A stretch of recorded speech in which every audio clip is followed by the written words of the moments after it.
এ বছর Indian premier লিগের সমান্তরালে চলবে পাকিস্তান সুপার লিগ পিএসএল। স্বাভাবিকভাবেই আইপিএলে দল না পাওয়া খেলোয়াড়দের আগ্রহ বেড়েছে পিএসএলে। এবারের পিএসএল প্লেয়ার্স ড্রাফটে বিশ্ব ক্রিকেটের বড় কয়েকটি নামের সঙ্গে বাংলাদেশের খেলোয়াড়ও আছেন 8 জন। তাদের শীর্ষ 2 ক্যাটাগরি প্লাটিনাম ও ডায়মন্ডে রাখা হয়েছে।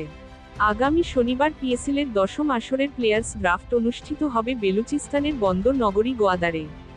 আয়তনে পাকিস্তানের সর্ববৃহৎ প্রদেশে এবারই প্রথম খেলোয়াড় কেনার হাকডাক হতে চলেছে। আগের 9 আসরের ড্রাফট হয়েছিল লাহোর, ইসলামাবাদ ও দুবাইয়ে।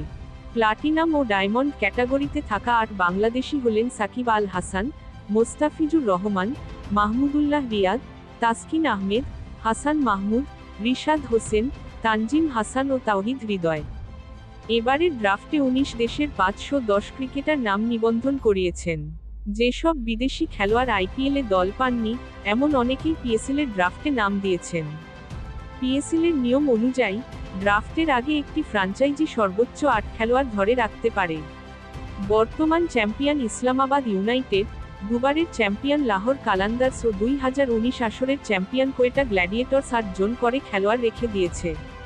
অন্য 3 ফ্র্যাঞ্চাইজি করাচি কিংস, মুলতান সুলতানস ও পেশোয়ার জালমি ধরে রেখেছে 7 জন করে। বাংলাদেশ ও পাকিস্তানের বাইরে তারকা খেলোয়াড়দের মধ্যে বড় নাম অস্ট্রেলিয়ার ডেভিড ওয়ার্নার, অ্যালেক্স ক্যারি ও ক্রিস লিন, নিউজিল্যান্ডের Martin Guptill, Tim Southee, Daryl Mitchell, Jimmy Neesham, Michael Bracewell, Finn Allen ও মার্ক চ্যাপম্যান, দক্ষিণ আফ্রিকার Temba Bavuma, Rassie van der Dussen ও রিজা হেনড্রিক্স। এছাড়া শ্রীলঙ্কার অ্যাঞ্জেলো ম্যাথুস, কুশল মেন্ডিস, চারিতো আসালাঙ্কা, দাসুন সানাকা ও পাতুম নিশাঙ্কা, ওয়েস্ট ইন্ডিজের Jason Holder, Evin Lewis, Kyle Mayers ও ব্র্যান্ডন কিং, ইংল্যান্ডের Jason Roy, Alex Hales, David Malan ও স্যাম বিলিংস, আফগানিস্তানের মোহাম্মদ নবী, মুজিবুর রহমান ও হজরতুল্লাহ জাজাই এবং জিম্বাবুয়ের রায়ান বার্লো। পিএসএল সাধারণত ফেব্রুয়ারি-মার্চে হয়, আইপিএল চলে মার্চের শেষ সপ্তাহ থেকে মে মাসের শেষ সপ্তাহ পর্যন্ত।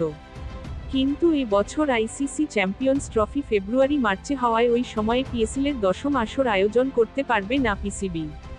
এর পরিবর্তে তারা 8ই এপ্রিল থেকে 19 মের মধ্যে পিএসএল আয়োজন করতে চায়। ঠিক একই সময়ে আইপিএলের 18তম আসরও চলবে।